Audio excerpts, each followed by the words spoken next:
আপনি কি Argentina, Brazil, German এইসব দেশের সাপোর্টার? তাহলে আজকের ভিডিওটা আপনার জন্যই। আপনি এমন ভাবে এই দেশগুলোর সাপোর্ট করছেন যেন আপনারই জন্মভূমি এটা, অথচ আপনি এইসব দেশের ইতিহাস কি জানেন? একজন মুসলমান হিসেবে আপনি কিভাবে সাপোর্ট করতে পারেন এইসব দেশকে? আপনি কি জানেন যে ইসরায়েল ফিলিস্তিনের উপর যে বর্বরোচিত হামলা চালাচ্ছে তার সিংহভাগ সহায়তা, আর্থিক সহায়তা এবং সব ধরনের সহায়তা দিচ্ছে আর্জেন্টিনা। এবং আর্জেন্টিনার রাষ্ট্রপ্রধান সরাসরি অংশগ্রহণ করছে ইসরায়েলের সাথে। ব্রাজিল এমন একটি দেশ যে দেশে এখনো পর্যন্ত প্রকাশ্যে ইসলাম ধর্ম পালন করা যায় না। যার মানে প্রকাশ্যে আপনার নবী, আমার নবীকে নিয়ে কটূক্তি করা হয় রাষ্ট্রীয়ভাবে। এরকম যত দেশ বিশ্বকাপে খেলছে, যারা বিশ্বকাপ পরিচালনা করছে, প্রত্যেকটা দেশের পিছনে রয়েছে ইসলামকে নষ্ট করার, মুসলমানদেরকে দুনিয়া থেকে নিশ্চিহ্ন করার মতো জঘন্যতম ইতিহাস। আর আপনি মুসলমান হয়ে সেই সব দেশের জার্সি গায়ে দিয়ে ঘুরে বেড়াচ্ছেন। আপনি সেই সব দেশের পতাকা মাইলের পর মাইল, 4 মাইল 5 মাইল লম্বা পতাকা টানিয়ে নিজেকে বিশাল কিছু পরিচয় দিতে চাচ্ছেন। কি জবাব দিবেন আল্লাহর কাছে?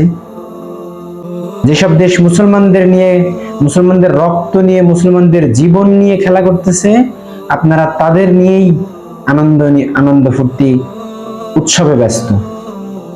একবার কি ভেবে দেখেছেন এইসব ইতিহাস কি আপনাকে নাড়া দেয় না?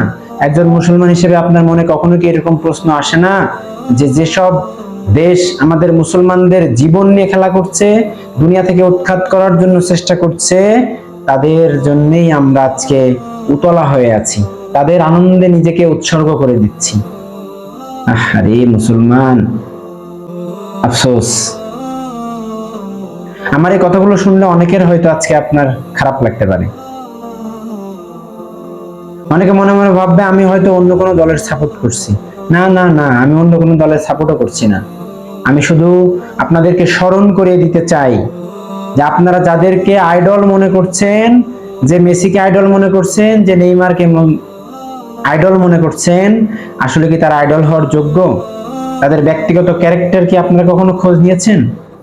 তাদের ধর্মীয় চেতনা কি আপনারা খোঁজ নিয়ে দেখেছেন?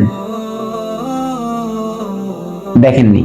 যদি দেখতেন তাহলে তাদের জন্য নিজের জীবনকে উৎসর্গ করতেন না, তাদের জন্য নিজের সময়কে নষ্ট করতেন না, তাদের জার্সি গায়ে দিয়ে আনন্দ মিছিল বের করতেন না।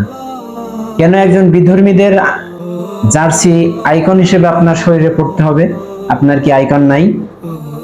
আপনার তো আদর্শ হওয়ার কথা ছিল রাসূলুল্লাহ সাল্লাল্লাহু আলাইহি ওয়াসাল্লাম। আপনার আদর্শ হওয়ার কথা ছিল খালিদ বিন ওয়ালিদ। আপনার আদর্শ হওয়ার কথা ছিল হযরত ওমর রাদিয়াল্লাহু আনহু, হযরত আবু বকর রাদিয়াল্লাহু আনহু, হযরত উসমান, হযরত আলী। ইসলামে কি আইডলের অভাব? কত বড় বড় বীর সন্তানরা ইসলামের ইতিহাসে কত বড় বড় বীর সেনাদের উপস্থিতি পাওয়া যায়। তাদের আইডল কি আপনার পছন্দ হয় না? যাই হোক, ভিডিওটা অনেক লম্বা হয়ে গেল। আশা করি একটু হলো আমার এই ভিডিও থেকে একজন মানুষ যদি বুঝ পায়, কোনো মানুষ যদি বুঝ নাও পায়, আমার জায়গা থেকে আমি মানুষকে সতর্ক করার দরকার ছিল, তাই করে দিলাম। কেন আপনি বিধর্মীদের অনুসরণ করবেন? কেন আপনি তাদের পতাকা নিয়ে মিছিল করবেন? আপনার কি পতাকা নাই? হ্যাঁ, আল্লাহ তাআলা আমাদের সবাইকে সঠিক বুঝ দান করুন। আমিন।